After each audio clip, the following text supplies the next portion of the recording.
पंढरपूर शहरात गेल्या 3 दिवसांपासून तहसील कार्यालयासमोर मुस्लिम समाजाच्या वतीने एस.के. शेख यांनी मुस्लिम समाजास हक्काचे आरक्षण मिळावे यासाठी उपोषण सुरू केले आहे। सदरील उपोषणास विविध समाजाने, सामाजिक संस्थेने आणि पक्षांनी पाठिंबा दिलाय। परंतु पंढरपूर मंगळवेढा विधानसभा मतदारसंघाचे आमदार समाधान अवताडे यांना निरोप देऊनही त्यांनी या उपोषणकर्त्याकडे दुर्लक्ष करून या ठिकाणी येण्याचे टाळले आहे।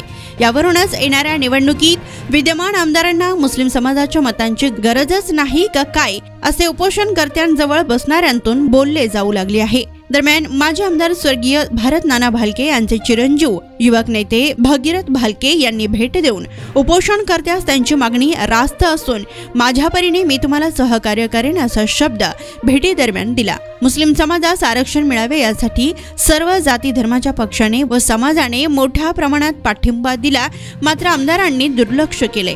यावेळी अफसर शेख, अफजल सय्यद, पितांबर कापसे, अशफाक शेख, शफी मुलानी आदी कार्यकर्ते आणि मुस्लिम बांधव बहुसंख्येने उपस्थित होते।